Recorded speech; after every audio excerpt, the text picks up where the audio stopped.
EMC Shalom Internacional, impactando las naciones con las raíces hebreas.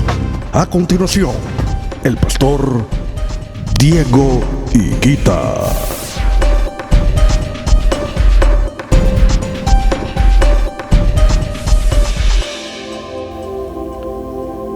Les damos la bienvenida, amados hermanos, en esta tarde de bendición, para traer el último mensaje de la serie de las charlas inteligentes. Hoy vamos a cerrar el ciclo de charlas inteligentes con la charla número 15. Hoy quiero, de parte del Eterno, dejar establecido cuál es el propósito de nosotros poder venir a las raíces hebreas. El mensaje del día de hoy se llama Raíces Hebreas, una oportunidad. Las raíces hebreas son una oportunidad, por no decir la última oportunidad, porque sería demasiado ostentoso de mi parte decirlo. Sin embargo, les voy a comprobar que es así. ¿Una oportunidad para quién, pastor? Esto es una oportunidad para la cristiandad. Y vamos a entender quién es la cristiandad.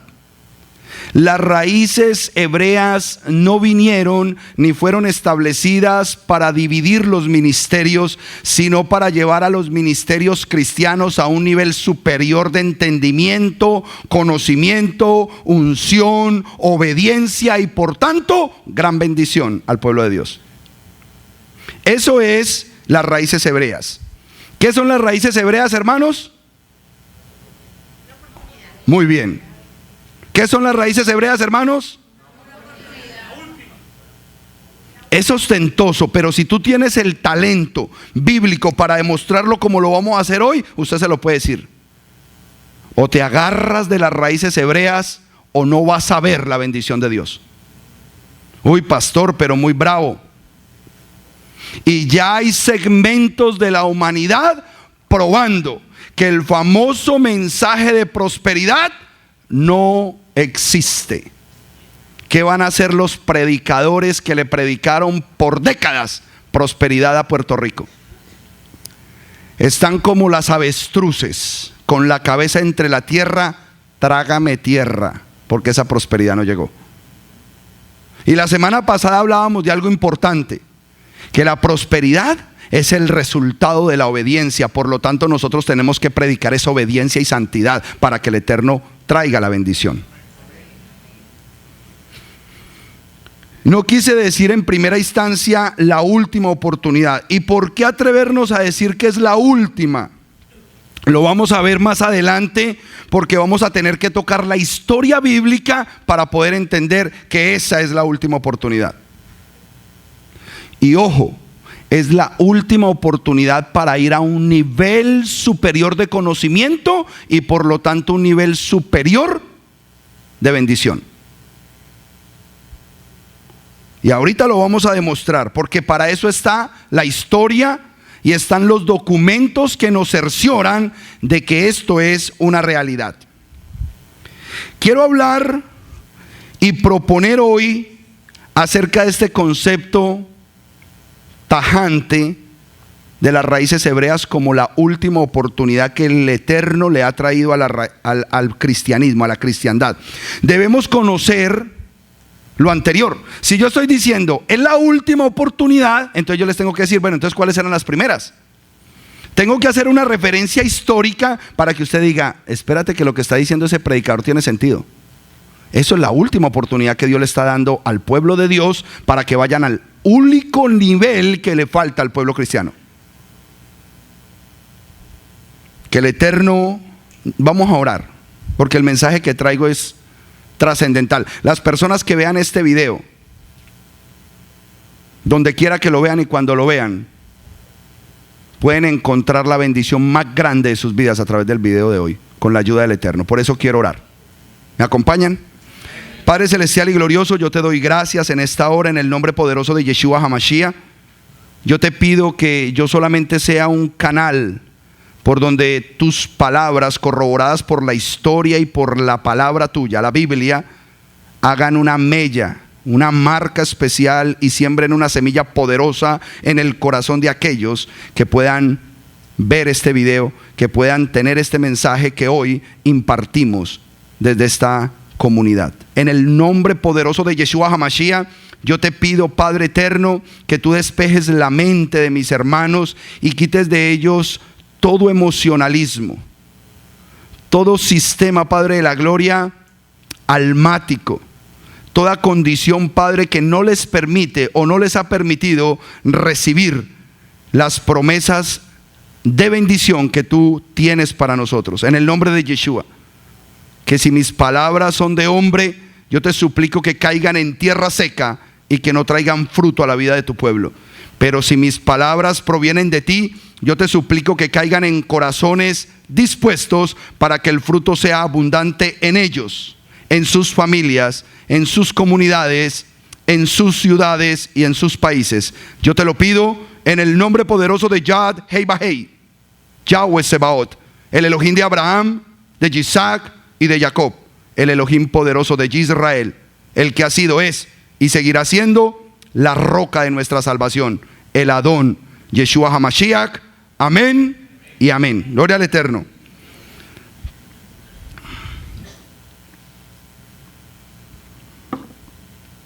Debemos conocer las anteriores oportunidades que Dios le dio a su pueblo. El pueblo de Yahweh fue elevado a otro nivel. Cuando él tuvo a bien pensar en Abraham, para de Abraham levantar un pueblo, él ya tenía toda la idea clarita. Él ya sabía para dónde iba a llevar a ese pueblo. Y él decidió coger a ese pueblo que se llama Israel y levantarlo por encima de todas las naciones. Este es un mensaje para los creyentes en Jesús el Cristo. Toda persona, sin importar la religión, sin importar la iglesia, sin importar la denominación, que conoce y cree en Jesús el Cristo, este mensaje es para él. El nombre original de él es Yeshua HaMashiach. Yeshua HaMashiach, nombre original de nuestro Redentor y único Salvador. Este mensaje no lo puede recibir el que no sea linaje de Dios. Muchas personas que me puedan estar escuchando, viendo a través de la internet o ustedes mismos, si usted no es linaje de Dios, pastor, y es que la Biblia exige eso. Claro, en Hechos 17:29 dice: siendo pues linaje de Dios, no podéis asemejar la divinidad a. Si usted quiere aprender de la divinidad del Dios de la Biblia, usted tiene que ser linaje de Dios, un hijo de Dios. ¿Y cómo se es hijo de Dios? Eso se lo explico otro día. Hoy le hablo al linaje escogido de Dios. Y debemos hacer una reseña de los últimos siglos, desde que empezaron los conceptos cristianos al día de hoy. Todos conocen la historia del primer siglo, más o menos lo que pasó cuando vino el Mesías, y luego lo que sucedió con estos discípulos hasta el año 325, que apareció el famoso personaje Constantino. Pero yo quiero empezar a hablarles a ustedes de la reseña histórica desde la Edad Media. Porque a mí lo que me compete el día de hoy es que, para cerrar este ciclo de 15 enseñanzas, es que el pueblo que me está siguiendo y el mensaje que estamos predicando de raíces hebreas les quede una constancia de que se les informó de esta preciosa oportunidad. Ustedes saben que en la Edad Media, promedio del año 1500, aparecieron dos personajes importantísimos: el famoso Lutero y después Calvino. Pero quiero hablar de los conceptos de reforma que ellos hicieron. En el año 1500 se habló del concepto de la Reforma Protestante. Es decir, unos curas católicos que protestaron al sistema católico y fueron expulsados de ese lugar, y se crearon dos vertientes: la Reforma Protestante y la Reforma Radical. En la Reforma Protestante están los luteranos, o sea, los que seguían a este señor Martín Lutero. Y por el lado de Calvino se crea la Reforma Radical y se conoce como el movimiento calvinista. Y aparecen otros que no dan el nombre de quién los forma, pero se conocen como los anabaptistas. Anabaptistas. Me imagino yo que sería alguna señora Ana. Y se desprenden hasta el día de hoy esos movimientos. 600 años. 500, casi 600 años de historia, se las voy a resumir en minutos. De los luteranos nacen los anglicanos, y esos anglicanos todavía hasta el día de hoy hay líneas anglicanas. Del calvinismo, por el otro lado, aparecen el presbiterianismo y las iglesias reformadas. Y por el lado de la última que hablé, de los anabaptistas, hasta el día de hoy se cruzan en los años 1600 los famosos puritanos separatistas. También ramas protestantes, pero tenían esos nombres. Ya en los años 1600 empiezan una serie de denominaciones que hasta el día de hoy usted las conoce. En el año 1600 surgen los baptistas, que hoy los conocemos como bautistas, los baptistas. Y al mismo tiempo, por la línea presbiteriana de Calvino, aparecen los congregacionistas. No trate de anotar esto, es mejor que vea el video grabado, porque usted este mapa no lo va a hacer facilito, pero está en la internet y se los puedo mandar. Resumen un cuadro muy bonito de eso. Pónganme en atención, que lo único que yo quiero es que constaten que lo que yo estoy hablando es historia y está ahí. Yo la historia no la puedo cambiar. La historia tiene un registro y está en los libros, y usted puede ir a buscar ese registro. En los años 1600 tanto, quizás 20, 30, aparece el pietismo. El pietismo. Y en los años 1700 los metodistas. Cada vez que yo nombro un grupo de estos, ha seguido hasta el día de hoy. Hasta el día de hoy ese tipo de pensamientos están. Por el lado calvinista no hay más surgimiento de otros pensamientos. Todos vienen a raíz de los pensamientos del anglicanismo luterano, que es el que tomó hegemonía en muchas de las doctrinas cristianas. En el año 1700 algo surgen los adventistas. Los adventistas tienen un cruce interesante con los anabaptistas. Y en los años 1800 aparece un movimiento que se llamó Movimiento de Santidad. Entre los tiempos en que se fundó el adventismo y los movimientos de santidad surgieron dos avivamientos. Diga conmigo, avivamiento. ¿Les es familiar la palabra avivamiento? ¿Qué es un avivamiento? Es un despertar religioso. Oído. Primero es un despertar religioso. Tendríamos que comprobar si fue un despertar espiritual. Y usted, cuando termine esta conferencia, usted dirá si eso fue espiritual o religioso. Es su decisión. ¿Qué es un avivamiento? Es un despertar religioso en un tiempo y en un lugar determinado. Y les voy a dar datos de algunos avivamientos. Conocido en la historia cristiana, entre 1730 y 1749 fue el primer gran avivamiento en los Estados Unidos, entre 1730 y 1740. En esa época era tanto el fogaje de la palabra que no se admitía ni siquiera la Navidad. Ni siquiera la Navidad, eso era pagano. Y eran expuestos inclusive a cárcel los que llegaran a celebrar esa fiestecita. El movimiento de la santidad desata un segundo avivamiento importante en los Estados Unidos entre 1790 y 1840. El segundo gran avivamiento de los Estados Unidos, que traería como consecuencia, tanto en Estados Unidos como en Inglaterra, el famoso movimiento pentecostal.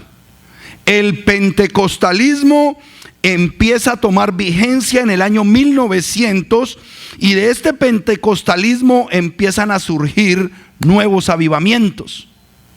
El primer gran avivamiento que tenemos registrado en Inglaterra se conoce como el avivamiento de Gales en el Reino Unido, justo en el año 1900, a través de estos conceptos pentecostales. Se reafirman, se confirman los movimientos pentecostales y empieza ese mover pentecostal del Espíritu Santo. Yo no estoy juzgando ningún sistema y quiero aclararles esto. Solamente estoy hablando de los sistemas religiosos que se han establecido hasta el día de hoy, y es importante que las raíces hebreas que se están presentando ante la comunidad cristiana entienda por qué es una oportunidad maravillosa que el Eterno les está dando. Perdón, nos está dando. Lo hablo así porque yo ya la tomé. Yo ya tomé esa oportunidad y yo ya no miro atrás. El segundo gran avivamiento, muchos de ustedes lo conocen porque surgió en California y se conoció como el avivamiento de la calle Azusa. Entre el 1907 y 1910, 3 años de una serie de fenómenos pseudoespirituales donde se escribieron libros que acabaron de empujar el pentecostalismo al clímax de lo que hoy hay. Porque las instituciones pentecostales en el mundo y en los Estados Unidos son tan fuertes que inclusive hay tremendas universidades de su teología que son avaladas por los gobiernos, y es un privilegio ser teólogo de esas universidades pentecostales. Estos avivamientos, todos ellos buscan algo, y es aseverar que ese es el último avivamiento de la iglesia. Todos, cuando están clamando por ese avivamiento y todos anhelan el avivamiento y gimen por ese avivamiento, es para ya decir: este es el momento de la explosión espiritual y el Mesías viene pronto, o el Mesías está a la vuelta de la esquina. Es más, este avivamiento va a traer al Mesías. Ese es el pensamiento cuando se establecen los conceptos del avivamiento. Y estoy hablando del pueblo cristiano, los que se derivaron desde el año 1500, Edad Media, hasta el día de hoy. Pero por otro lado, el pueblo judío ortodoxo piensa similar. ¿Cómo así? Sí, el concepto de avivamiento de ellos está basado en las palabras que coinciden con la postura ortodoxa, en el hecho en que cuando haya un completo retorno de todas las almas judías que hay en el mundo a Israel, y todas obedezcan unánimemente a la Torá en amor, en shalom y el bienestar, vendría el Mesías. ¿Eso qué es? Avivamiento. Simplemente que ellos no lo llaman avivamiento. Ellos llaman a ese fenómeno un concepto como la era mesiánica. Y quiero que sepan algo bien importante, que la era mesiánica ya empezó. Y no empezó por un concepto de avivamiento, porque los movimientos espirituales hebreos no tienen que ver con estos fogajes pseudocristianos. El bulto de gente, la cantidad de gente afuera, la multitud, la gente cayéndose por encima de las sillas, eso es avivamiento cristiano. Pero los conceptos judíos ortodoxos tienen que ver con un conocimiento de una historia religiosa basada en el cumplimiento de unas profecías que han venido paulatinamente diciendo: hoy se cumplió, hoy se cumplió, Hoy se cumplió, hoy se cumplió. Y como conocen, ellos saben que solamente falta que se cumpla esta y punto, se acabó esto. Entonces, hay una gran diferencia en esos dos conceptos. ¿Dónde radica el concepto de unidad hebreo? En el ejad del pueblo, en la unidad, en la unidad. Al centrarnos ahora en el siglo XX, y cuando hablo del siglo XX es porque apenas estamos empezando el siglo XXI, el siglo anterior a nosotros nos permite entender lo que va a pasar en este tiempo. Estamos en el 2017, 17 añitos de reflexión con lo que pasó el siglo pasado. Vamos a mirar hacia atrás, qué es lo que pasó en el siglo pasado y qué nos espera en los próximos años. Yo diría, ¿qué nos espera la próxima década? ¿Qué nos espera la próxima década?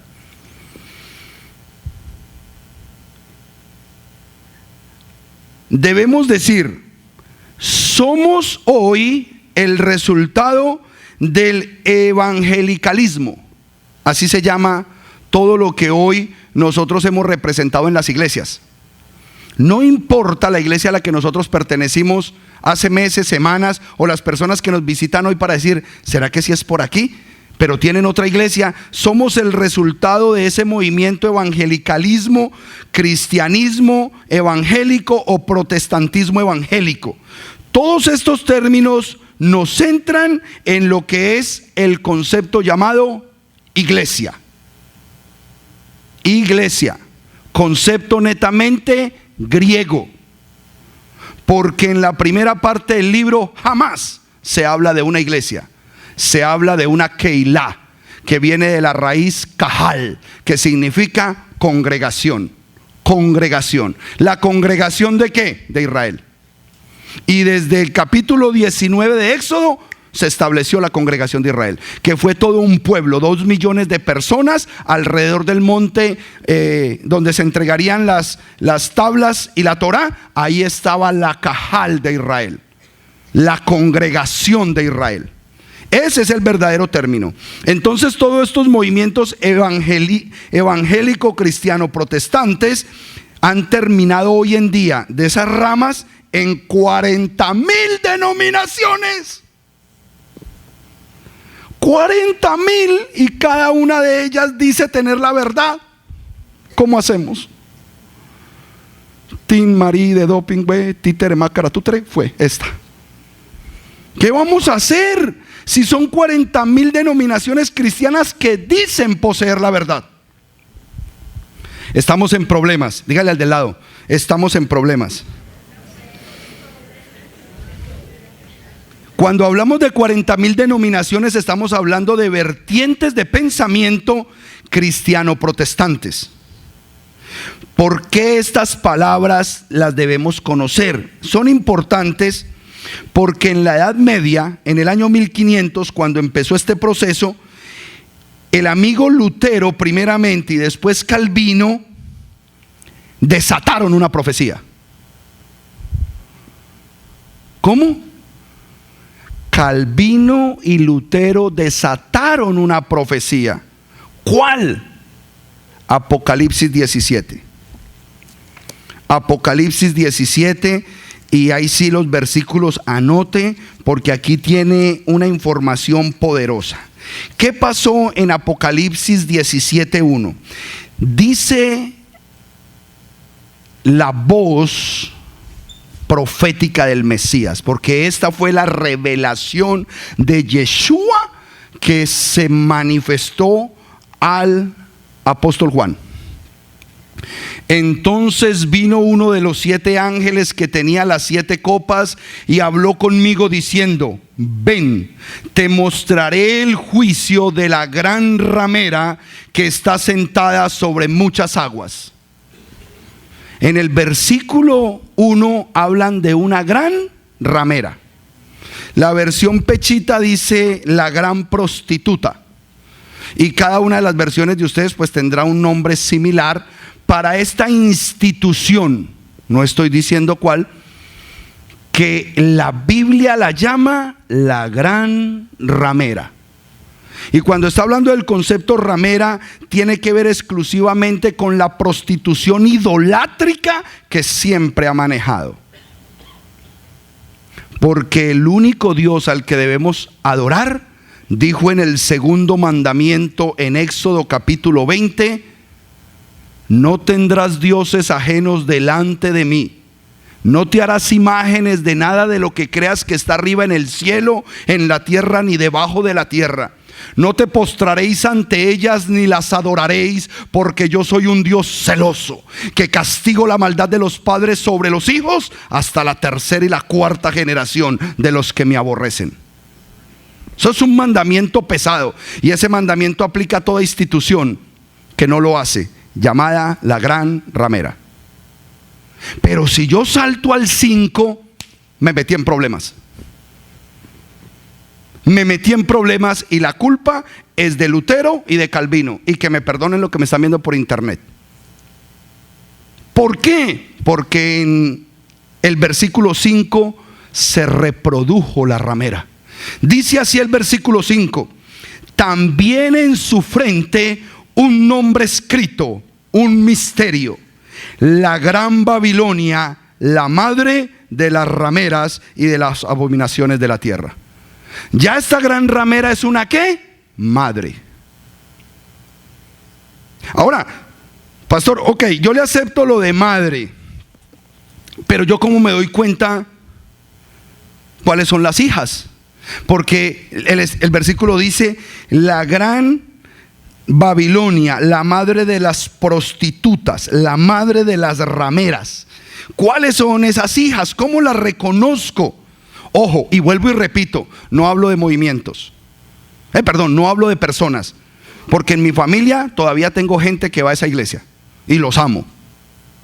Estoy hablando de un movimiento que va en contra de la palabra de Dios. Y es todo movimiento que tiene el título católico, apostólico y romano. ¿Por qué? Porque poseen ciertos rasgos que son los que nos van a identificar que realmente son hijas, que tienen el mismo ADN. ¿Por qué? Porque se parecen. ¿En qué se parecen, pastor? Les voy a demostrar a través de ciertos puntos si son hijas o no son hijas. ¿Por qué? Porque la mamá adora solamente en domingo, Sunday, el día del sol. Ese es su día de adoración. Solamente estoy hablando de los rasgos de la mamá. Usted solamente dirá: yo conozco algunas hijas que hacen lo mismo. Ese ya es su problema. Yo voy a hablar de la mamá y usted va a identificar las hijas. Guardan las fiestas paganas y las que establecieron los hombres. Usted toma sus propias decisiones. 3. Cobran por todo servicio espiritual, tanto el bautismo, unos pesitos, la primera comunión, la confirmación, el matrimonio es carito, y las misas para los muertos, esas sí son caras, y especialmente las que son cantadas. Sí, esas son caras. Porque solamente por entonarlo musicalmente vale más plata. Pastor, ¿usted me comprueba eso? Sí, porque a los 9, 10 años me tocaba hacer cola en esa iglesia para pagarle las misas a mi tío. Y yo sabía cuando la abuela le pedía una cantada o decía: no, solamente 3,000 pesos porque no hay para la cantada. Yo iba. 4. Y el tercero y el cuarto están muy relacionados, porque la madre cobra por indulgencias. Es decir, que para que los que se murieron en pecado puedan salir del purgatorio, hay que dar una platica, una finquita, una tierra o algunas moneditas de oro que usted tenga guardadas como un tesoro, porque eso va a liberar a esa alma del purgatorio. He conocido algunas hijas que cobran es bajo pacto y hacen pacto con las sanidades y los milagros. Y si usted entrega tanto, entonces el Eterno lo va a sanar o le va a dar aquello. Simplemente les ayudé para que comparen las indulgencias con las hijas, que es lo que están haciendo. Haciendo pactos. Y si usted da tanto, la sanidad viene. Por eso es que me meto en problemas. Comen de todo, porque ya fue limpio en el madero. O sea que el Mesías hizo lo que hizo y murió con el dolor que murió para cambiarle el ADN al marrano. Punto. ¿Sí? todo ese sufrimiento era para que yo pudiera comer marrano. Interesante. Sexto, no se saben los mandamientos completos. Ojo, que los miembros de esa organización no se saben los mandamientos completos de Dios. Y el séptimo tiene que ver con el sexto, porque el único que se saben y que lo repiten inclusive altos jerarcas de las iglesias, tanto de la madre como de las hijas, y no está en la Biblia. Y uno les pregunta, ¿cuál es el primer mandamiento? Amar a Dios sobre todas las cosas. Eso no está en la Biblia. 8. Violan el cuarto mandamiento, guardar el Shabbat, pero los otros se deben hacer, a excepción de la mamá, que la mamá viola también el segundo. La mamá viola la idolatría y el Shabbat, pero se salen de la mamá y se quedan con la hija y solamente violan el Shabbat. Ya no violamos el segundo. 9. Velan a los muertos en sus templos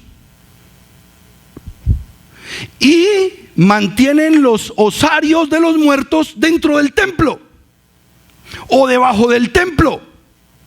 Y la Torá dice que cuando tú estás en el templo del Dios de Israel, no puede haber nada muerto alrededor de él.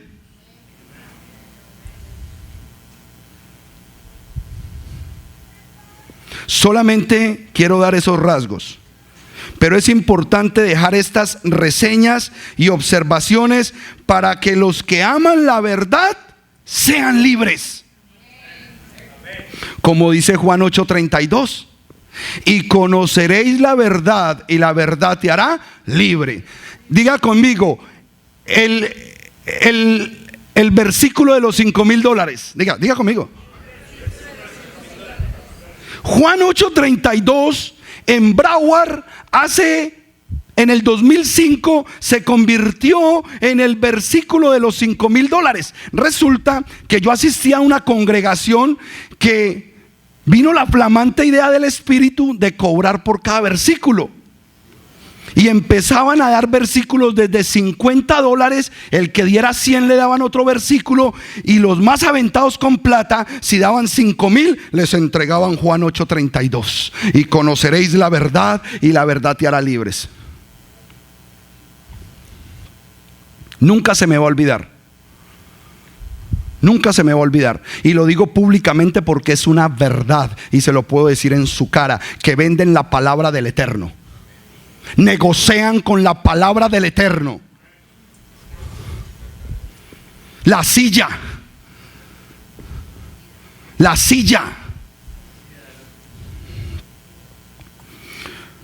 Volvamos al evangelicalismo. Volvamos ahí.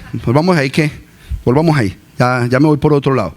Volvamos al evangelicalismo cristiano protestante. Son movimientos transdenominacionales. Yo no sé por qué las palabras de esta enseñanza eran tan largas en la internet. Movimientos transdenominacionales quiere decir que una misma postura teológica puede abarcar varios tipos de denominaciones, y ahorita lo vamos a ver. Son movimientos que, sin importar ese nombre que tengan, transdenominacional, obedecen, entre comillas, las mismas posturas teológicas. Ejemplo, la salvación es por gracia. ¿Conocen eso? Todas esas iglesias que se desmembraron desde el año 1500 al día de hoy dicen que la salvación es por gracia. Y yo estoy de acuerdo. Yo no estoy diciendo que no es así. Pero el problema es que la salvación por gracia se divide en dos. ¿Cuál? Unos piensan que van a ser salvos, siempre salvos, porque la sangre del Mesías limpió sus pecados de ayer, de hoy y de mañana. Eso es lo que piensa el salvo, siempre salvo. Y los que piensan que la salvación se pierde son aquellos que dicen: si pecas, pierdes la salvación, pero siguen pecando. Y ahora te voy a explicar por qué todas ellas pecan. Sigamos. Segundo canon de fe teológico: la fe en Jesús de Nazaret. Perfecto, yo estoy de acuerdo con eso. La fe debe ser en Jesús de Nazaret, pero parte de la fe. Él es parte de una fe. Él vino a fomentar una sola fe. Ahorita vamos a ver todo eso. Tercera postura teológica: la conversión bíblica. Y todos dicen: no, la conversión bíblica es por el nuevo nacimiento. Todo el que se convierte es porque nació de nuevo. Entonces, ¿por qué estamos diciendo que la oracioncita del frente ya es la salvación? Nosotros que conocemos el nuevo nacimiento podríamos decir: ¿será que así se recibe la salvación? ¿O de verdad tengo que aplicar el nuevo nacimiento? Cuarta postura: se descansa en la autoridad de la Biblia como la revelación de Dios a la humanidad. Ahí podríamos decir sí y no, y ahorita lo veremos. Y quinta postura de todo este gremio de congregaciones hijas de la Madre Superiora: se defiende la difusión del mensaje. Es decir, que este mensaje hay que contárselo a todo el mundo. Y se llama evangelización. Así no importa que esté distorsionado el mensaje. Lo importante es que mi mensaje distorsionado, como tú no sabes que está distorsionado, lo des. Es más, vuelvo a decir, estoy hablando del gremio, porque el mismo que manda a decir esa enseñanza, él no sabe que está distorsionado. Y se van a dar cuenta por qué. Existen en este momento aproximadamente 650 millones de fieles a estos pensamientos. Pastor, ¿por qué 650 millones si se supone que son 1.300 millones? Porque el restante son católicos, apostólicos y romanos. La cristiandad total está en 1.300 millones de personas aproximadamente en el mundo. Pero la base fundamental de ese censo está en el catolicismo. Y de ese 1.300 millones, 650 millones son de este tipo de cristianos que tienen esos postulados de fe que son verdaderos, pero hasta cierto punto. Es decir, las raíces hebreas lo que quieren es complementarles esta información para que se puedan limpiar de lo que está equivocado y hagan las cosas como lo pide el Dios de la Biblia. Por eso es una oportunidad.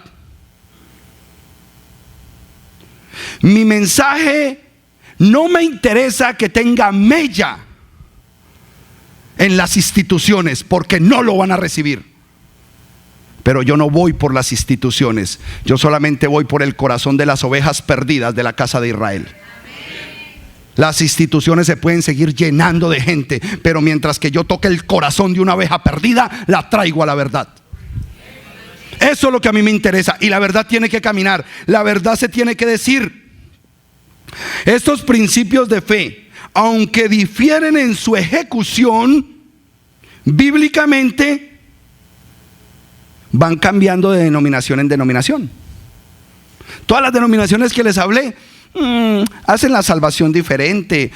Hay quienes, por favor, pase al frente, cierren sus ojos, repitan conmigo, ya son salvos. Otros no, otros son más alineados y dicen: no, usted tiene que ir hasta las aguas del bautismo. Y el bautismo es en una coquita chiquita que está detrás del altar, donde se han bautizado 300 con unos pecados horribles, y me tocó en el mismo agua a mí. Me bañé con los pecados de los otros. Pero lo que quiero mostrar es que el problema está en su ejecución. Paulatinamente se va dando. Estos movimientos reformistas del protestantismo parten de esos famosos avivamientos. Donde hay bulto de gente, entonces eso es un avivamiento. Pero todos ellos tienen un común denominador: la manifestación. Voy a leerlo primero incompleto y después lo leo completo para no ofender. ¿Qué tienen en común estos famosos avivamientos? La manifestación de un arrepentimiento genuino. Yo sé que a ustedes les va a chocar esto porque ustedes ya tienen el oído formateado. Ustedes ya saben lo que es la verdad. Pero la gente que nos ve por la internet, yo sé que este mensaje les va a causar comezón en los pantalones. Y que uno solo de ellos diga: pastor, la prédica con la que usted cerró la serie de charlas inteligentes fue la que me dio la fuerza para tomar la decisión y dar el paso de obediencia a la palabra del Eterno. Eso es lo que queremos. Ese es el único propósito. Gente fuerte, gente valiente, que no le tema a los hombres ni a las instituciones, sino que hagan la voluntad de su Creador.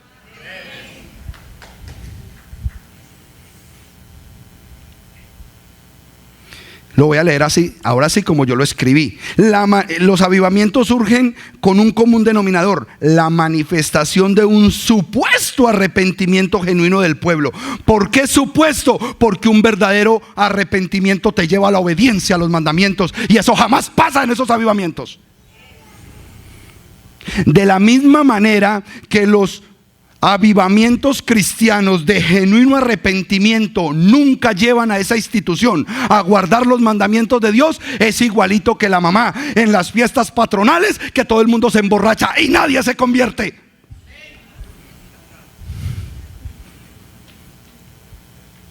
¿En qué estás? En la fiesta de San Pedro y San Pablo. Ese era yo. Yo vengo de ese recorrido. Yo fui acólito y yo conozco todo eso. Y si por mi abuela hubiera sido Ana Rita, créame que yo hubiera sido cura. El primer avivamiento de Gales en el año 1900, el segundo avivamiento de Azusa en 1907 y 1910, fue al pentecostalismo al nivel de las masas. A todo el mundo tener esas manifestaciones pentecostales y decir que eso es el Espíritu de Dios. Eso fue lo único que pasó con esos avivamientos. Pero ninguno de esos movimientos recibió la revelación de que hay que volver al Shabbat, de que hay que guardar las fiestas del Eterno, de que hay que obedecer al Eterno en cada uno de sus mandamientos. Ninguno de ellos. Entonces, ¿quién los avivó?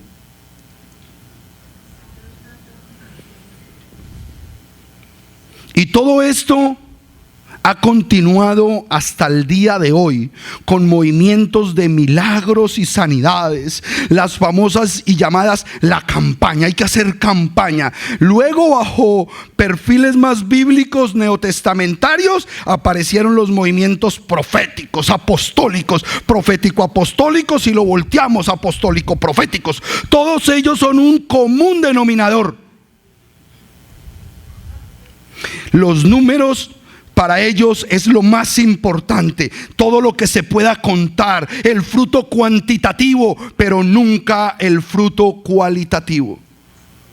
¿Qué calidad de cristiano estoy formando? ¿Qué calidad de hijo de Dios estoy trayendo a la sociedad? ¿Qué hombre y qué mujer se está levantando porque realmente obedece al Eterno? Muéstramelo. No, todos son números. Todos son números. Todos son números. Si usted se atrevía a decir que cuando usted viene a los Estados Unidos usted es un número más, eso mejor dicho, como dice el pastor Germán, Rambo come chitos al pie de ese pensamiento. Usted es un número en esas iglesias, pero usted no es una persona que está siendo formada de adentro hacia afuera. Usted es una persona que si tiene algo afuera, entonces es bendecido, así esté podrido por dentro.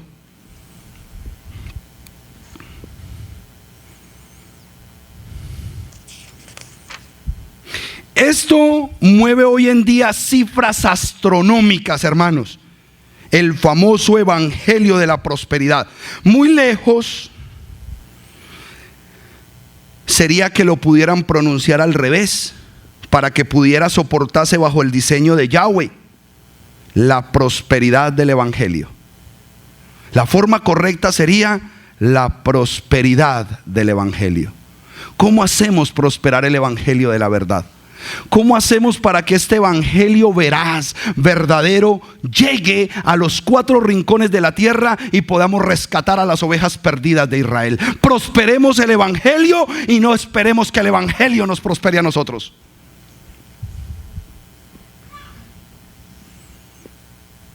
Vamos a analizar Efesios 2:20. Por favor, vayan a sus Biblias.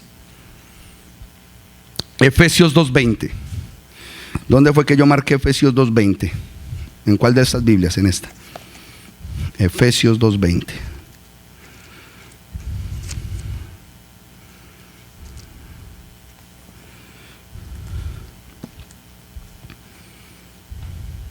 ¿Lo tienen, amada congregación?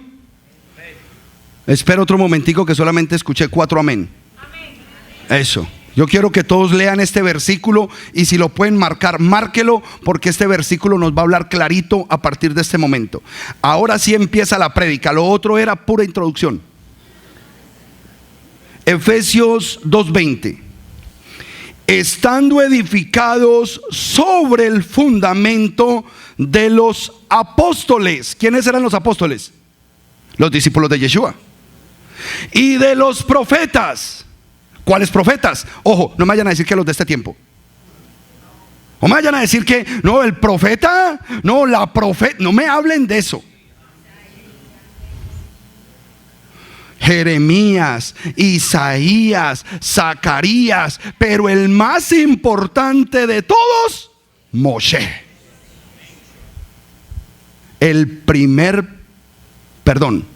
Uno de los primeros profetas más elevados, porque antes de él, Abraham fue profeta. El profeta Abraham, dice la escritura. Yo tengo que basar mi fe en esos profetas, no en los profetas de hoy. Ojo que me estoy ubicando históricamente. No estoy ofendiendo a personas que piensan que tienen el llamamiento profético. Ojo, porque toman las cosas de manera personal y ya mañana no vienen. O el otro, ay, es que usted, no. Estoy hablando de un fenómeno de movimiento. No son los profetas que prometen casa, carro y beca, y que utilizan Hebreos 11:1 diciendo: es pues la certeza del inviendable que espero, las llaves que ya tengo en mi mano. No, señor. Eso se llama negociar con la palabra de Dios. Y esos ministerios hoy están temblando desde los mismos cimientos, y es el pueblo cristiano que el Eterno está tocando en su corazón para que vengan a la verdad. Esos ministerios hoy tiemblan porque la gente sabe que hay una verdad que no les han predicado. Efesios 2:20 dice: estando edificados sobre el fundamento de apóstoles y de profetas, siendo la piedra angular de ese edificio Yeshua el Mashiach. Ok, ese Yeshua es nuestra roca. Es nuestra roca. Ahí se levanta el edificio. Pero ¿cómo lo levantamos? Con el conocimiento profético y apostólico. Pero los profetas, amado hermano, son los nombres que están en la Biblia, y los apóstoles son los discípulos de Yeshua. Sobre esas palabras de ellos edificamos un poderoso edificio para la gloria del Eterno. Basado en eso, entendemos. Me voy a parar espiritualmente sobre la roca, Yeshua. A mi mano derecha el concepto profético, a mi mano izquierda el concepto apostólico. ¿Qué enseñaban los profetas de la Biblia? Obedecer los mandamientos de Dios. Para eso fueron creados. Obedezcan los mandamientos de Dios. Vuelvan a los mandamientos de Dios. Se han olvidado de las palabras de obediencia de Dios. Vuelvan a Dios. y se hacían matar por eso. A uno de los que le fue duro fue a Jeremías. Y ahorita vamos a hablar de don Jeremías. Jeremías es un profeta importante que tenemos que hablar. Y por este lado, apóstoles, hombres que el Mesías escogió puntualmente, de manera especial, que no estuvieran contaminados del sistema religioso de la época, para poder ponerlos a producir el mensaje correcto, solamente para ir por un pueblo: las ovejas perdidas de la casa de Israel.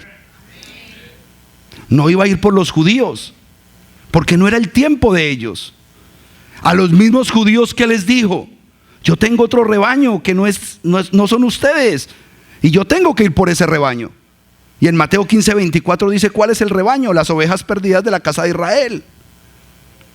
Yo no vine por lo sano. Ustedes están sanos porque tienen la Torá. Yo vine por lo que está enfermo, por lo que se fue, por lo que perdí en el año 722. Y después de ese año, todos los hijos míos que se han ido a la dispersión, yo vine por ellos. Cuando yo uno Efesios 2:20 con profetas y apóstoles, toma sentido Apocalipsis 14:12. Esta es la perseverancia de los santos, de los que guardan los mandamientos de Dios, lo que decían los profetas, y la fe en lo que enseñaban los apóstoles. ¿Qué es un verdadero santo que camina en perseverancia? Que oye la voz del profeta: vuelvan a mis mandamientos, y reconocen la fe en el Mesías Yeshua, el que murió en el madero. Estamos parados sobre la roca que es Yeshua, y me edifico sobre la obediencia a los mandamientos que predican los profetas de la antigüedad, y respeto la memoria de aquel que murió en el madero para darme salvación y vida eterna. ¿Estamos? ¿Me siguen? Ok, ¿por qué es importante esto? Porque ahora nos vamos a meter en camisa de 11 varas. Cuando estaba desarrollando esta prédica, yo tengo que estudiar, pero me toca estudiar en vivo y en directo. ¿Cómo así? Me toca interactuar con los que tienen el pensamiento del que les hablé, el pensamiento grecorromano. Y tengo un hermano, y ojalá me esté viendo por la internet, porque lo invité. Yo le dije: sabes que las palabras de esta semana yo las voy a utilizar en la prédica. No voy a decir tu nombre, pero tú te vas a dar cuenta que estoy hablando de tu forma de pensar. Yo tenía susto que viniera, retado, porque ese es capaz de que se pare en mitad de prédica y quién sabe qué me dice. Pero se perdió la oportunidad. Esta fue la última oportunidad. Me gusta hablar con él, porque es cuando más aprendo. Porque es un hombre que ama al Mesías, lo ama, y defiende muy bien lo que le han enseñado, y las posturas en que tira los pensamientos del Brit Haracha del nuevo pacto. Wow. Entonces me pone a mí en esa pauta de cómo voy a demostrarle a él que le falta volver a la Torah. Porque toda la información que le metieron a esa mente en los mismos años que yo me convertí, porque él llegó a la congregación en la época en que yo me convertí, hoy han hecho de él un hombre estructurado en la fe cristiana. Pero no puede obedecer los mandamientos, no puede, porque ya le enseñaron y tiene marcado en su mente que todo lo hizo Yeshua en el madero. En Jesús está completo. Pero para mí es importante. Entonces le traje apartes de la charla con él, y yo le pedí permiso. Yo le dije: yo voy a hablar de eso, no voy a decir tu nombre, tranquilo. Vamos a estar desarrollando un ciclo posterior a este de las fiestas. Muy importante eso. Los hermanos que me ayudan a mí con estos videos, vamos a ponerle a todos los videos de charlas inteligentes T1, como temporada 1. Me estoy volviendo muy Netflix. Y a las que vienen, que van a ser las fiestas de Yahweh, T2, temporada 2. Mucho Netflix. Él me decía, volvamos al tema con el hermano.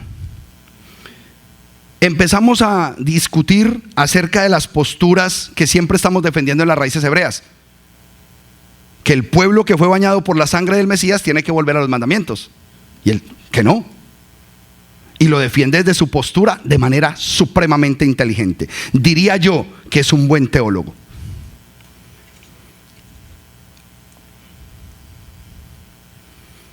Vamos a analizar el raciocinio grecorromano de él. Un hombre que es buen cristiano, lo considero así, pero que está marcado por el pensamiento occidental de la iglesia evangélica protestante cristiana. Él ama a Jesús. Tiene una hermosa familia. Ojo, cualquiera de los que obedece Torah aquí, o muchos, perdón, de los que obedecen Torah, quisieran tener la familia en obediencia que él tiene. Hay para todo el mundo. Yo le tiro a él, pero también le tiro a usted. Porque los criticamos mucho. Que porque ya tenemos la Torah. Oh, yo obedezco Torah. La Torah es para la casa primero. La Torah es para cuidar a la esposa y a los hijos, para bendecir el hogar. Eso es la Torah. Y ese hombre tiene una familia de Torah.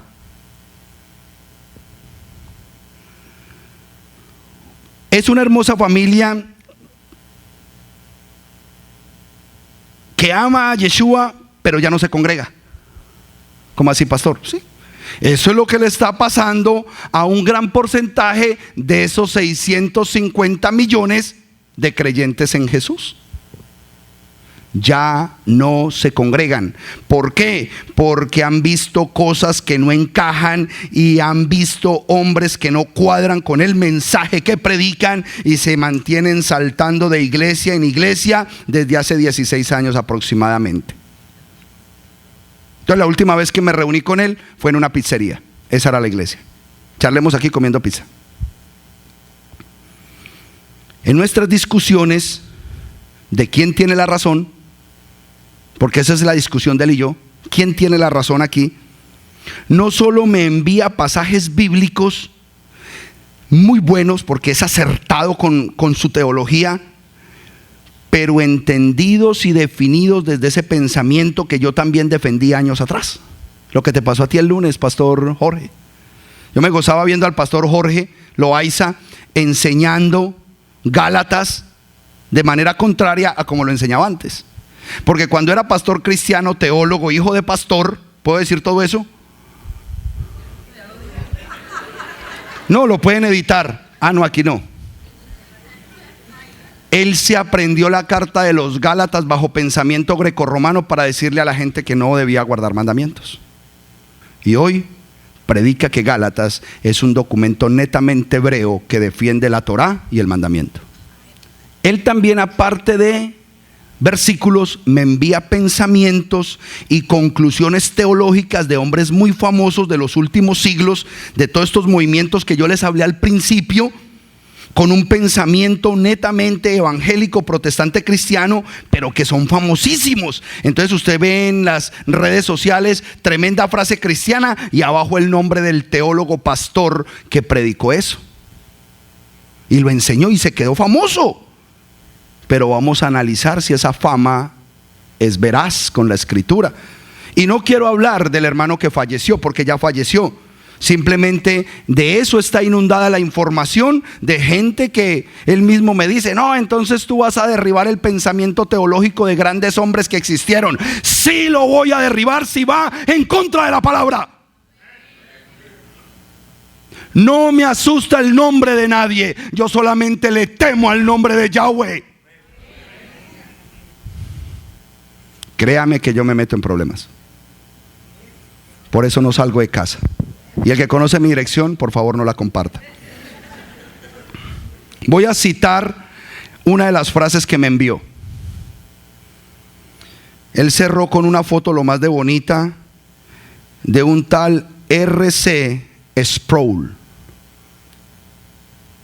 ¿Lo conocen los profesores de teología, los grandes? Dice: si distorsionamos el evangelio, esa distorsión influenciará y afectará todo el resto de lo que creamos en la fe cristiana. R.C. Sproul. Vuelvo y se lo leo porque es importante, profundo, para el pensamiento grecorromano. Vuelvo y se los leo.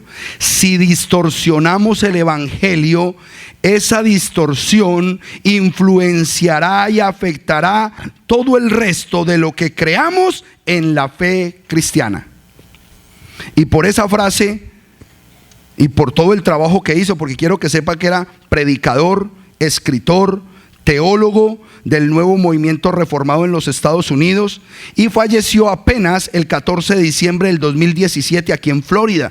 Fue ordenado como pastor en la Iglesia Presbiteriana de América y fue fundador de un movimiento que se llama Legionnaire, como legionarios.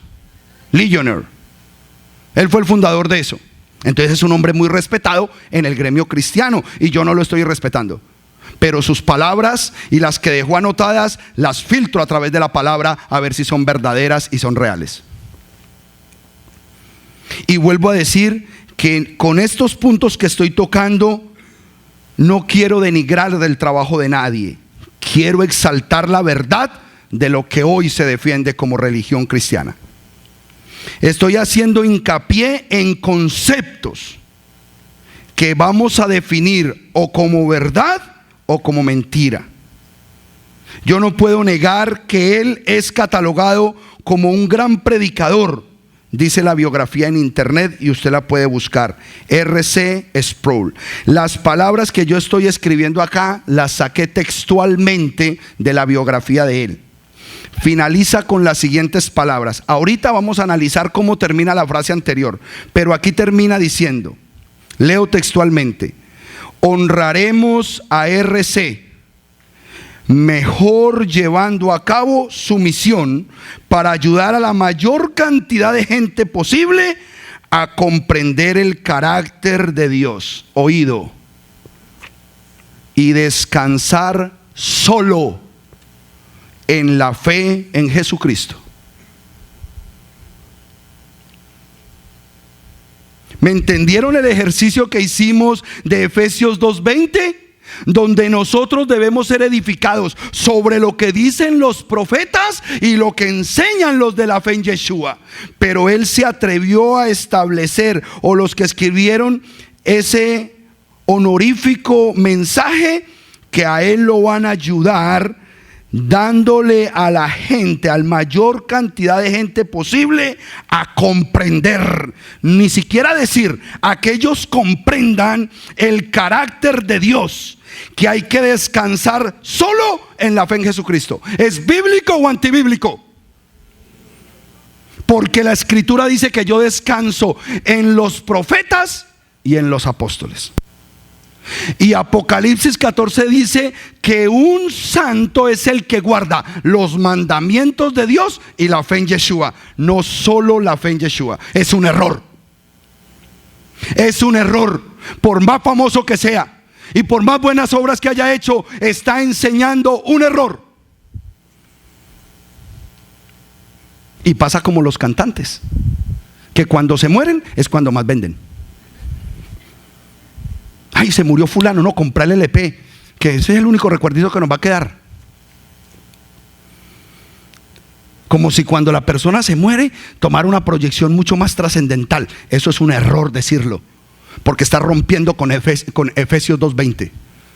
Nosotros debemos ser edificados en los dos fundamentos, siendo la roca el Mesías, pero levantándonos en la información de los profetas que enseñaron a guardar los mandamientos de Dios y la fe en Yeshua.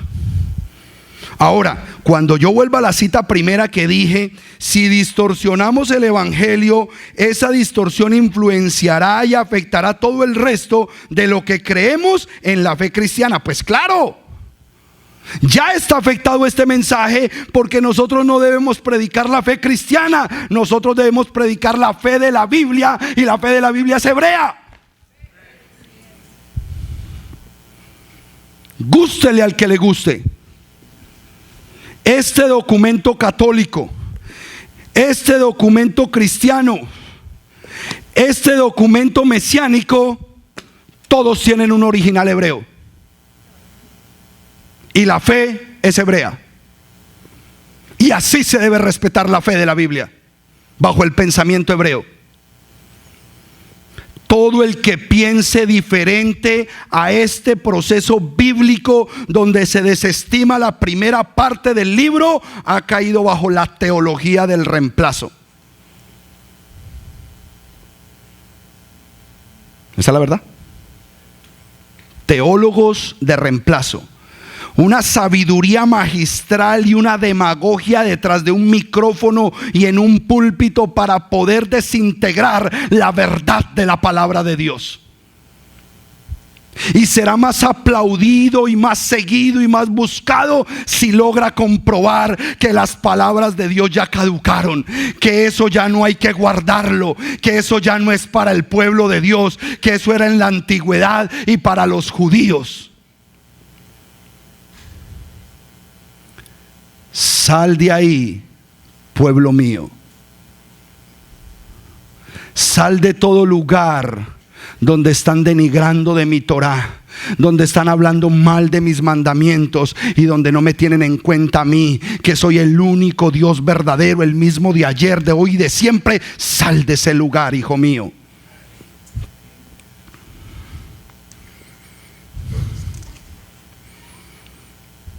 En esta misma búsqueda, buscando acerca de este señor R.C. Sproul, encontré una nota de Albert Mohler, teólogo y presidente del Seminario Bautista de Louisville. Ha sido uno de los grandes defensores del cristianismo histórico de nuestros tiempos. Del cristianismo histórico. Es decir, que tienen toda la razón porque su base histórica parte solamente del cristianismo. Y el cristianismo se dio en el año 325. Desde ahí parte su historia. Pero resulta que este libro no tiene 1800 años de historia. Este libro tiene 6000 años de historia. Por su información y por su escritura, tiene 3600 años de escritura. Es tu decisión. Si vas a obedecer la teología de 1800 años o vas a defender la teología de 3600 años que solamente un pueblo ha guardado, y es el pueblo judío, de manera correcta. Así no crean en el Mesías, no es problema de ellos. Yeshua les puso un velo, dice la escritura, y él pone y nadie quita, y él abre y nadie cierra, y él cierra y nadie abre. Entonces ellos no tienen la culpa de no poder ver al Mesías Yeshua. Es un plan hasta que entremos todos nosotros. Déselo fuerte, amada hermana.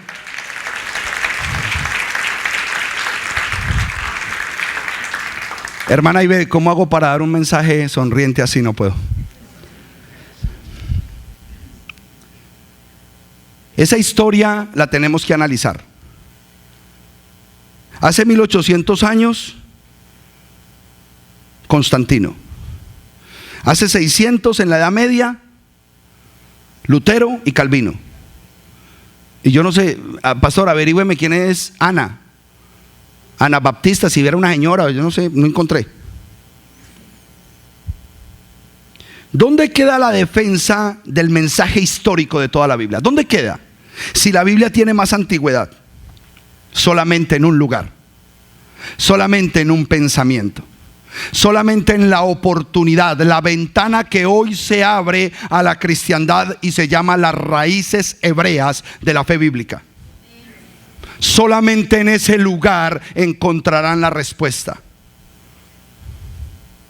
Y no estoy hablando de una institución, sino de un sistema de pensamiento. Pensar como piensa el pueblo al que se le entregó este documento, los hebreos, en la lengua original, en el tiempo de ellos. Yo les voy a proponer algo. Así como estudiamos a estos teólogos modernos y sabemos cuándo nació y cuándo murió y todo lo que dijo y cómo se volvieron de famosos hoy y cómo se respetan sus planteamientos, ¿qué tal si nosotros nos vamos a la Biblia y vamos a otro pensador e históricamente le preguntamos a un Jeremías? Preguntémosle a Jeremías ¿Cuál era el pensamiento de él cuando habló por voz de profeta las palabras de Yahweh en Jeremías 6:16?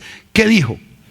Pero cuidado, váyase a Jeremías 6:16, pero antes de que lo leamos, yo quiero leer y analizar de esta Biblia católica la biografía de Jeremías. Pastor, ¿usted por qué habla tanto de la Biblia católica? Porque la Biblia católica tiene una ventaja muy grande, que como ellos nunca se preocuparon para que sus fieles la leyeran, nunca se preocuparon de cambiarla. ¿Por qué? Porque ellos predicaban así: Requiem eterna dona Dome, luz perpetua lucia Dei, Requiem cantim paz. La gente no sabía qué dijo el hombre, pero todo el mundo sabía que tenía que decir amén. Como no había forma de que ese pueblo estudiara las escrituras, nunca tuvieron en cuenta hay que cambiar la Biblia. Usted va a la Biblia de los mormones y está cambiada. Usted va a la Biblia de los testigos de Jehová y está cambiada.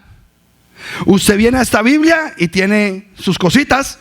Esta tiene sus cositas, pero esta se despreocupó en el camino. Como no la leen. ¿Cuál es el primer mandamiento? Amar a Dios sobre todas las cosas. Amén, amén, amén.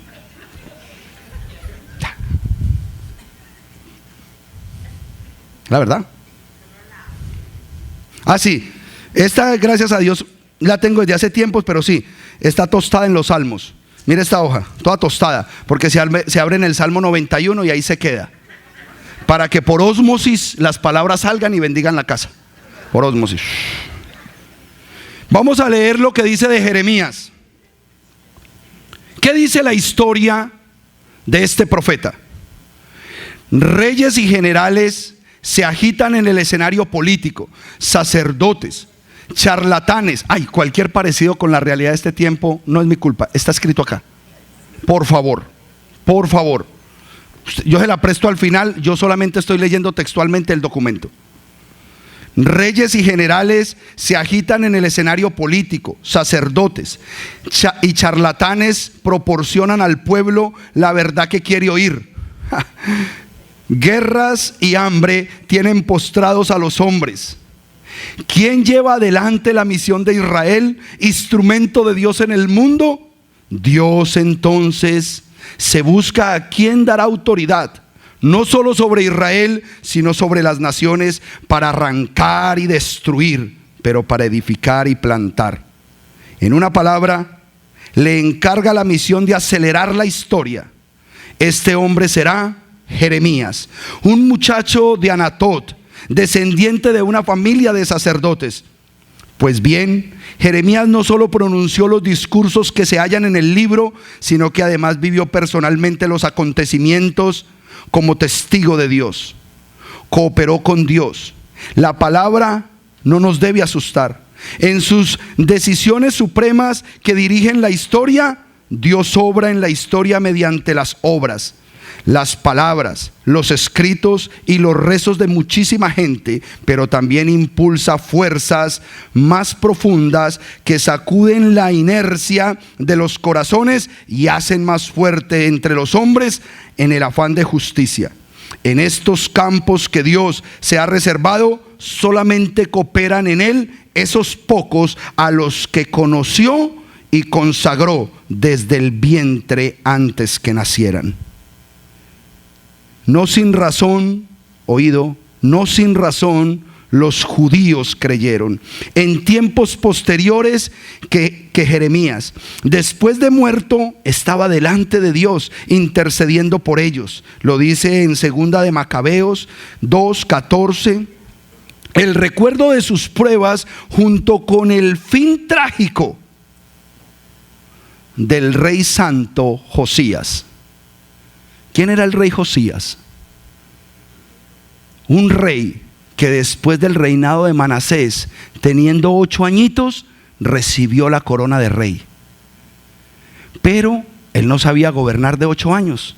Teniendo aproximadamente 17 o 18 años, el sacerdote fue a la casa de Dios y arreglando la casa de Dios que ya no se usaba, encontró el rollo de la Torá. Y fue y se lo llevó a Josías, que tenía entre 20 y 25 años, y le dijo: Josías, encontré este libro de Yahweh en el templo. Y le dijo Josías, el rey de Israel: ¿qué dice ese libro?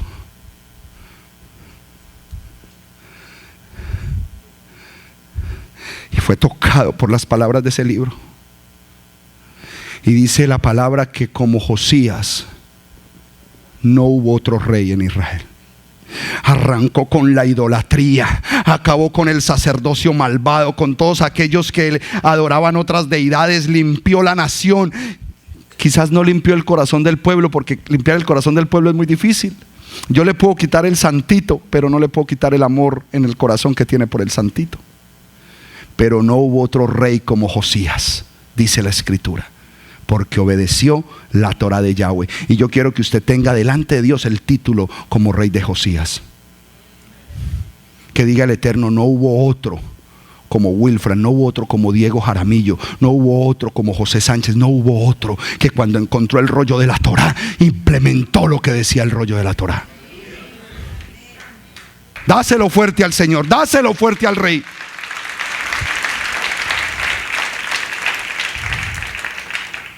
Abrieron muy discretamente la mentalidad hasta el momento triunfalista de los creyentes. La salvación se haría mediante las pruebas tanto del Salvador. Ojo, que aquí empiezan a tocar que las pruebas del Salvador iban a ser importantes, como del pueblo escogido. Ojo, que aquí vuelve y me cita Efesios 2:20 en la charla y Apocalipsis 14:12.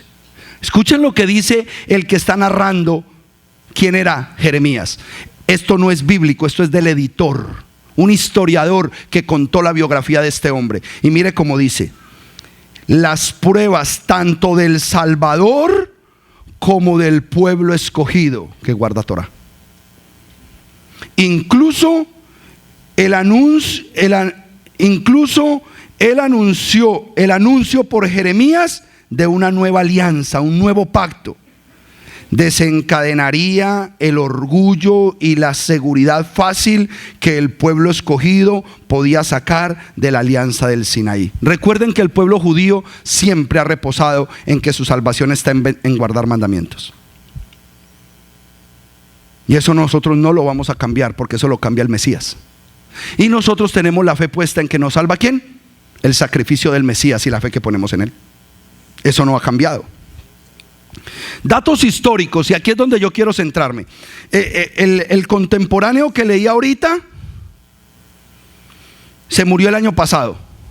Descansó en la paz del Eterno el año pasado. Nacería por ahí en 1940, algo así. Él murió bien anciano. El otro también es de esta época, pero ahorita vamos a hablar de otro que no es de esta época. Estoy leyéndole a un hombre que forma parte de la historia de los profetas de Israel y que dejó la palabra de Dios establecida. Mire lo que dicen los datos históricos. Entre las últimas profecías de Isaías, en el año 690 antes del Mesías, y la vocación de Jeremías, cuando empezó su ministerio en el 626 antes del Mesías. Las palabras de Jeremías fueron en el 626 antes del Mesías. Diga conmigo: bien antiguas. Bien antiguas, hermano mío. Ojo con eso, porque esto depende que tu historia bíblica tome otro sentido y empieces a respetar las cosas que son del Eterno. Dice así: mediaban 60 años, de los cuales casi 50 corresponden al reinado de Manasés. Este hizo cuanto pudo para destruir la fe tradicional. ¿Qué hizo Manasés? ¿Qué hizo Manasés? Todo lo que pudo para destruir la fe tradicional. Pregunta: ¿era la fe cristiana? La única fe que existe. ¿Cómo dice el versículo de Efesios 4:5? Un Señor, una fe, un bautismo. Una fe. Solamente existe una fe, hermano. No existen dos fe, ni existen tres fe. Un Señor, una fe. Y aquí está diciendo que él defendió la única fe tradicional, y era la fe de la Biblia, la fe hebrea. La fe bíblica, la fe hebrea. Esto lo dice en Segunda de Reyes capítulo 21. Después, en el año 640, un niño, Josías, subió al trono, y muy lentamente se reaniman las brasas de la fe.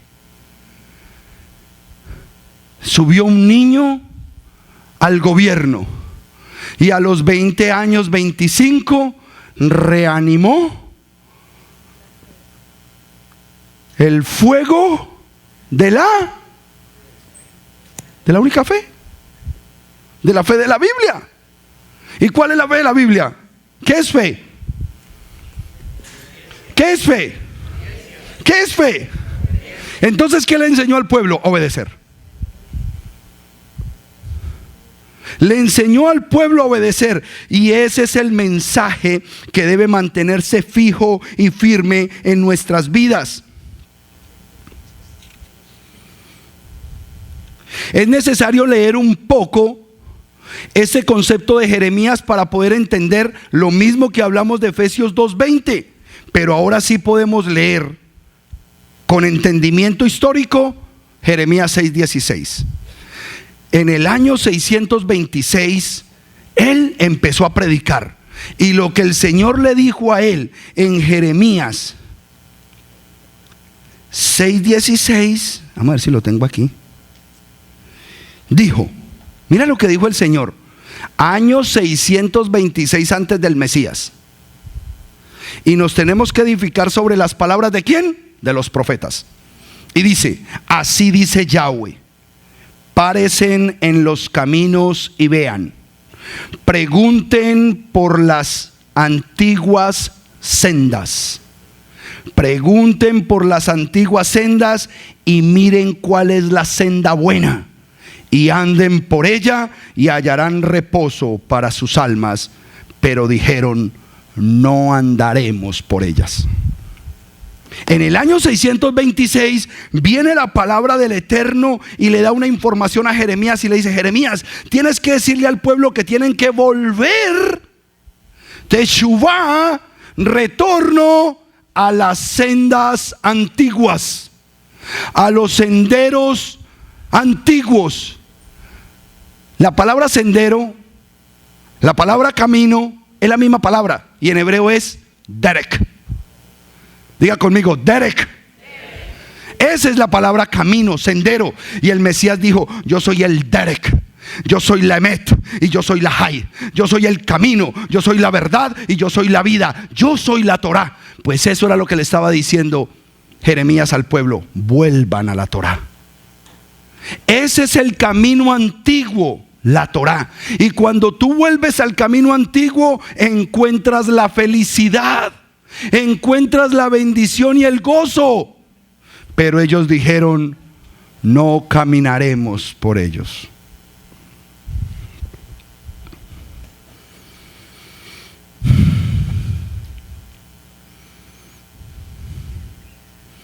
Al analizar los comentarios históricos de los famosos grandes hombres teólogos de hoy, distan enormemente de lo que verdaderamente un hombre de Dios de la Biblia había establecido por boca del Espíritu de Yahweh. Dista grandemente. Hay un abismo del cielo a la tierra, de los planteamientos modernos a los planteamientos de los hombres de la Biblia. Y aquí es donde nosotros tomamos las decisiones. O lo hacemos a la manera de los hombres de hoy en día, o lo hacemos a la manera que dijo el Eterno a Jeremías: vuelve a la senda antigua, vuelve al primer camino. Cualquiera de los renombrados teólogos de este tiempo, aún los doctores en divinidades, hoy hay otro título, doctores en divinidades. A mí me asusta un título de esos, doctor en divinidades. Nos den el panorama histórico de lo que decían defender. El panorama histórico de ellos es muy corto. Yo prefiero el panorama histórico de 3600 años de escritura. y no quedarme con 600 años de escritura, o si perteneces a una denominación y tienes la valentía de averiguar, bueno, ¿y cuándo fundaron esto? Ya tú tomas la decisión. Tú tomas la decisión. ¿Cuándo fundaron esta denominación? Nosotros venimos de la línea tal y se va para donde yo le voy a mandar el cuadrito. A ver, el pastor dijo desde mi sesión: uy, yo vengo de los anabaptistas. Con razón. Usted se va a dar cuenta de dónde viene o de dónde venía.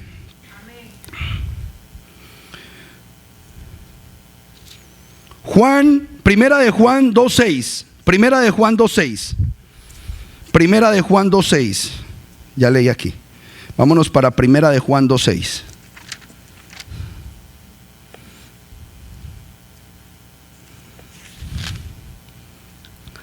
Ellos dijeron: no caminaremos por ella. Entonces Yeshua vino y dijo: no van a caminar por ella. Ok, entonces yo me voy a hacer carne y yo voy a caminar por ella, y le mostraré a un grupo pequeño cómo se camina por ella.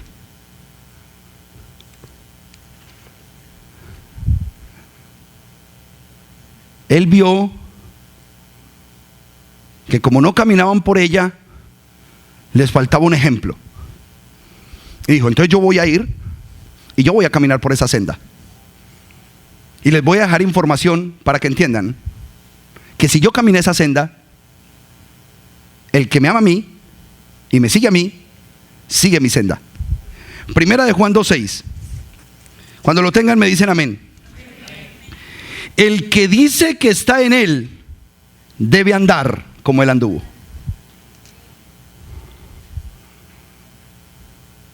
Si usted dice que está en él, debe andar como él anduvo. Resulta que en Juan 8:12, y ahorita lo vamos a leer completo, nos dice que el que me siga no andará en tinieblas. El Mesías dice, aquí en Primera de Juan, dice: el que dice que está en él debe andar como él anduvo. Pero en Juan 8:12 dice: el que me sigue a mí no andará en tinieblas. ¿Cómo así que no va a andar en tinieblas? ¿A qué luz se refiere que me va a dar a mí para que yo no ande en tinieblas? Y lo tenemos que ver en el Salmo 119, 105. El Salmo 119 tiene una característica poderosa. Es el capítulo más largo de la Biblia, 175 versículos. Y de esos 175 versículos, todos, uno por uno, habla de la Torah, la ley de Dios. ¿Por qué el salmo más grande, el capítulo más largo, con 175 versículos, versículo por versículo, repite que solamente es en la Torah, en la Biblia, en la ley de Moisés, donde está el camino de la salvación? ¿Qué dice el Salmo 119, 105? Lámpara es a mis pies tu palabra, y luz en mi camino, y luz en mi sendero, y luz en el derek. En el Salmo, yo te garantizo, hermano mío, que David, que fue el que escribió la mayoría de los salmos, solamente pensaba en una cosa, porque era un mandamiento, y era leer la Torah. A él le tocaba uno extra, y era, como rey, tenía que escribir la Torah. Él tenía que escribir un rollo de la Torah. A esa luz él se refería. Lámpara es a mis pies tu Torah, y luz en mi camino.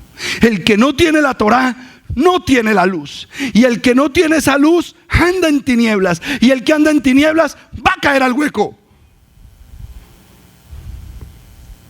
Ahora sí leamos Juan 8:12 completo, porque ahora viene un descanso para el alma. Juan 8:12 dice: nuevamente Yeshua les habló y les dijo: yo soy la luz del mundo. El que me sigue no andará en tinieblas, sino que encontrará para sí la luz de la vida eterna. Mire qué hermoso el detalle del Mesías Yeshua, de ver a un pueblo que él amaba, que le decía: no andaremos por ahí. No vamos a andar por ahí. Y no andaron. Entonces Él se hizo carne. En el principio era la palabra, y la palabra era con Dios, y la palabra era Dios. Y en el versículo 14 dice: y la palabra se hizo carne. Por eso Él era la luz del mundo, porque la palabra es la luz. Y por eso dice que la luz vino a los hombres, pero los hombres no le conocieron. Y esa palabra se hizo carne y habitó entre nosotros, y pudimos ver la gloria de aquel que es el camino, la verdad, la vida. Mateo 11:29. Mateo 11:29. Voy a leer primero el 29 y después leo el contexto para que el espíritu de nosotros hoy se vivifique. ¿Saben por qué? Porque usted vino hoy a recibir una inyección de machiamicina. Usted se va a ir lleno del Mesías hoy. Usted va a entender que el regalo que se le dio a usted hoy, al entender que ese que derramó su sangre en el madero es la puerta que te entró al mundo de la luz de la vida eterna, y que en esa luz se camina en luz, y que la única manera de caminar en luz es con la Torá, con el mandamiento, porque si no, entonces eres un gato que te gusta caminar en la oscuridad, pero caminas. ¿Eres un gato? Sí, pastor, tengo 9 vidas. Yo sé, pero sigue siendo gato. Te gusta la oscuridad.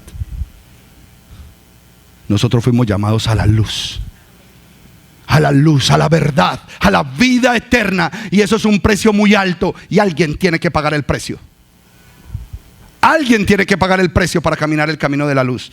Dice el versículo 29: lleven mi yugo sobre ustedes y aprendan de mí, que soy manso y humilde de corazón, y encontrarán reposo para sus almas. Qué hermosas palabras del Creador,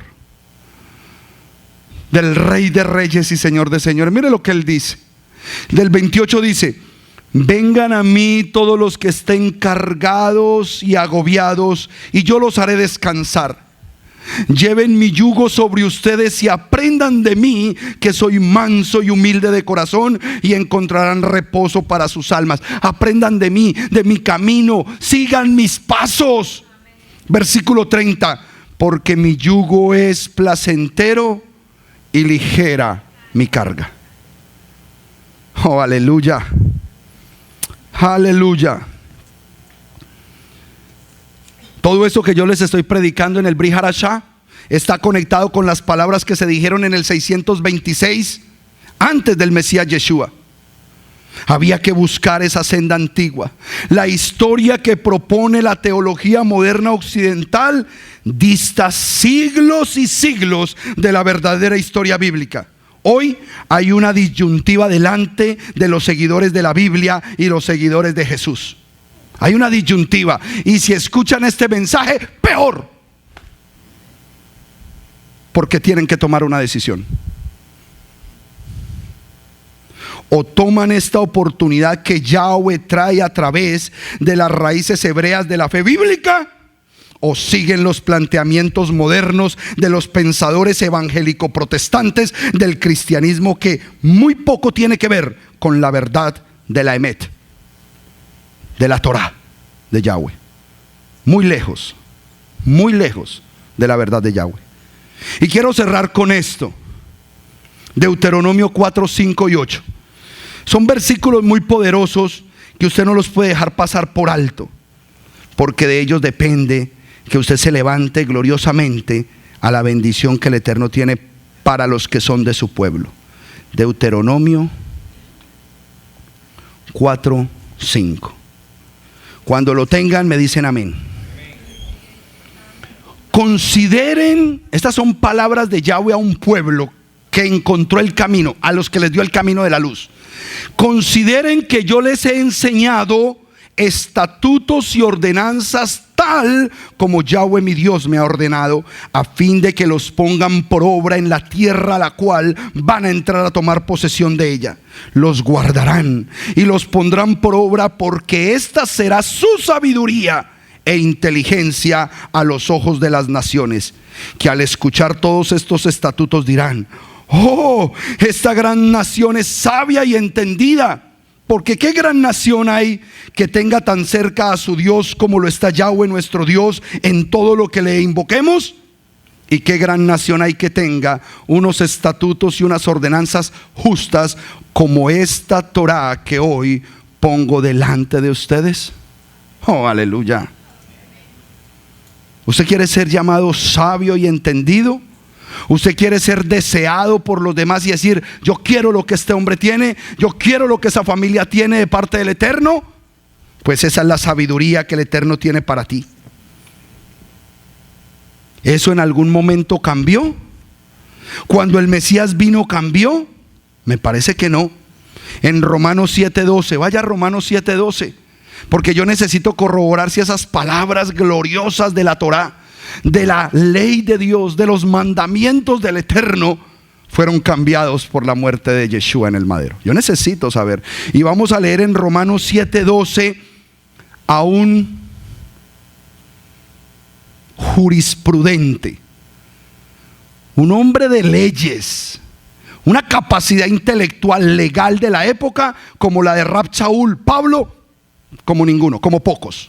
¿Qué dice este erudito de la época? Yo prefiero a Pablo que a los de esta época. Yo prefiero a Rab Shaul con esa capacidad de pensamiento que el mismo Pedro les dijo: cuidado, no lean a la ligera a Pablo, porque muchas de las cosas que él tiene son difíciles de... O sea que había que leerlo 20 veces para entenderle al hombre.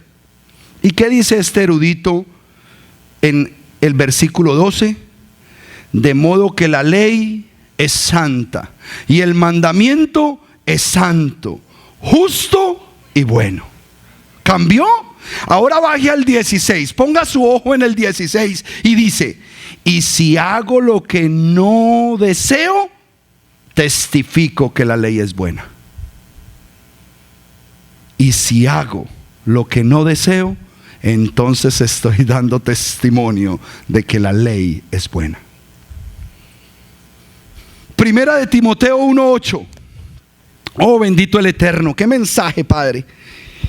Me metiste en un lío, Abacados, pero sigamos adelante, es para tu gloria y para tu honra. Primera de Timoteo 1:8 dice: pero sabemos que la ley es buena si uno se conduce conforme a la ley. Alejo, ¿tú tienes autoridad sobre mí cuando estoy actuando honorablemente? Jamás, por más policía que sea. La ley solamente tiene autoridad sobre mí cuando yo me porto mal. Pao, pao. En ese momento la ley se convierte en un yugo y una carga sobre mi vida porque me porté mal. Pero mientras que yo esté en honradez, en limpieza, en pureza, la ley no tiene autoridad sobre mí. Eso es entender la escritura.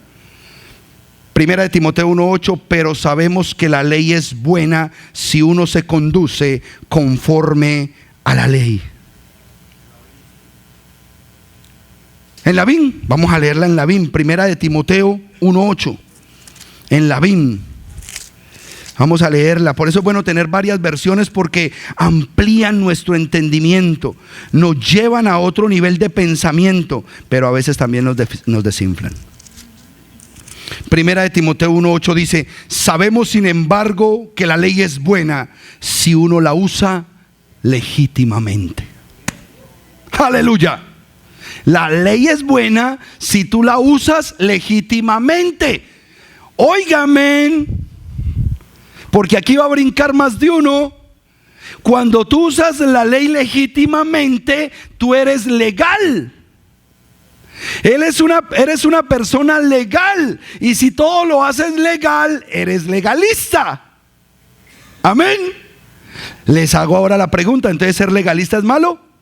Amén, aleluya. ¿Han entendido la prédica del día de hoy? Y vamos a ya culminar, tranquilos, pero es que estamos en Shabbat. Hasta que yo no prenda esa vela, usted sigue en Shabbat. Juan 14:15. ¿Qué dice Juan 14:15? Si me amáis, guardad mis mandamientos. Eso lo está diciendo Yeshua. Y cerramos con otra máxima. No, porque es que Él vino a abolir la ley. ¿Sí? Mateo 5:17 al 20. Vamos a leerlo completo porque lo que le voy a dar es pesado al final. O sea, no va a tener ganas ni de arroz chino usted hoy. Pero y verá lo que viene. Lo que viene es tremendo. Lo que viene es tremendo. Mateo 5 del 17 al 20. Escuchen. No piensen que he venido a abolir la ley o los profetas. No he venido a abolir, sino a cumplir, a caminar el camino que les dije ahorita. Yo lo voy a caminar para que ustedes vean que sí se puede caminar. Y el que lo camine lo tendrá luz para ello. Porque de cierto les digo, mire hasta dónde va el tiempo de esa palabra. La palabra que hoy la teología moderna canceló con la muerte del Mesías, el versículo siguiente me dice la caducidad de esa palabra. Escuchen, porque de cierto les digo que hasta que los cielos y la tierra dejen de ser, ni una iot, ni una tilde de la ley dejará de ser hasta que todo se cumpla. ¿Y ya pasó el cielo y la tierra, hermanos? Por lo tanto es vigente cada una de esas letras. No hay teología para que tú me la derribes. Versículo 19. Y aquí esto le incumbe a usted. Levante la mano los que le han enseñado Shabbat a otro, pero que lo ha llevado a la casa y usted le ha enseñado el Shabbat. Levante la mano, que usted dice, yo invito a hermanos y les enseño Shabbat. Muy poquitos. Y se están perdiendo de algo grande. Si usted no ve que yo me desespero y le digo a la hermana, bueno, trajo los tzitzit, yo necesito que los hombres empiecen a guardar el mandamiento de los tzitzit. ¿Por qué? Escuche lo que dice acá.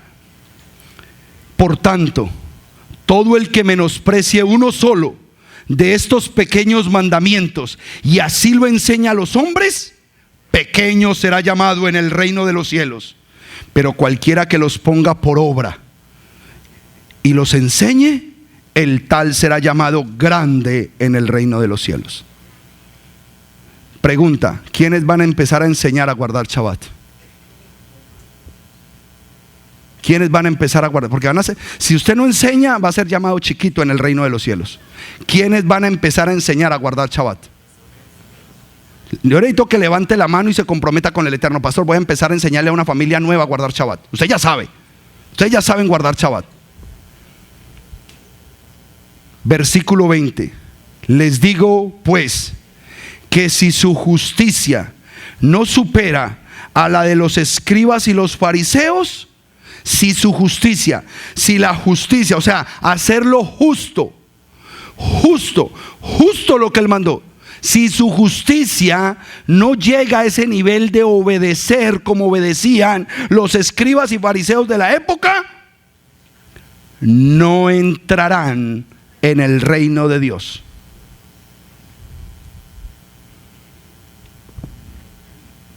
Aquí es donde el dulce se vuelve mordiscos.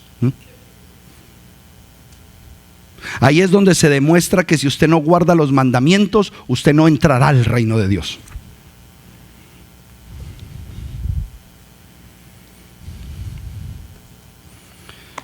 Termino con Primera de Reyes, capítulo 17, del 1 al 7, y puede ponerse de pie, amada congregación del Eterno. Bendito el Rey.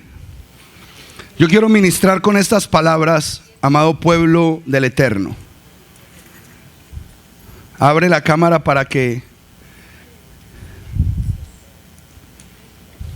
Este es un mensaje para la gente que está en esa disyuntiva. ¿Qué voy a hacer con mi vida espiritual? ¿Hacia dónde voy a seguir con lo que el Eterno me está queriendo revelar a mi vida y el llamamiento que el Eterno me está haciendo? ¿Qué voy a hacer? Voy a leer desde el versículo 1 y el Eterno le ha de hablar a usted con esta palabra. Elías Tisbita, uno de los habitantes de Galaal, dijo al rey Acab: vive Yahweh, el Dios de Israel, en cuya presencia he estado, que no habrá rocío ni lluvia en estos años, sino hasta que yo diga. No va a haber lluvia en estos años hasta que el profeta lo autorice. Escuchen bien. Versículo 2. Entonces vino a él palabra de Yahweh y le dijo: vete de aquí y vuelve al oriente. ¿De dónde es la palabra de Dios originalmente? Vete del occidente y del pensamiento occidental que tienes, porque en el hemisferio occidental no habrá más lluvia hasta que el profeta lo diga. La lluvia va a caer solamente en el oriente. Escuchen bien, porque aquí muchos van a tomar decisiones espirituales. Entonces vino a él palabra de Yahweh y le dijo: vete de aquí y vuelve al oriente y ocúltate en el arroyo de Kerib que está frente al Jordán. Sucederá que beberás de ese arroyo, y yo he mandado que los cuervos te alimenten allí. Y él fue e hizo según la palabra de Yahweh y se fue a vivir junto al arroyo de Kerib que está al frente del Jordán, en el oriente, en el pensamiento oriental, no en el pensamiento occidental. Y él fue e hizo según la palabra de Yahweh y se fue a vivir junto al arroyo de Kerib que está frente al Jordán. Los cuervos le traían pan y carne por la mañana y pan y carne por la tarde, y él bebía del arroyo. Pero sucedió que después de un tiempo el arroyo se secó, porque no había llovido en toda la tierra. Escuchen bien. Esto se lo estoy dando como pensamiento. Los ministerios que predican el mensaje occidental no volverán a recibir lluvia hasta que el profeta hable. Pero los que reciban el mensaje y se vayan al oriente, al pensamiento hebreo, va a haber un arroyo de conocimiento que los va a ir llenando de la palabra del Eterno, y la van a tener que aprovechar, porque será tanta la sequía en el occidente que ese arroyo también se te va a secar. Amén. Ore por esa palabra y pídale discernimiento al Eterno. Porque para el pueblo que nos hemos movido de la mente occidental a la mente oriental, tendremos alimento. Y si toca que vengan los cuervos a traernos pan y carne, los cuervos nos traerán pan y carne por la mañana y por la tarde.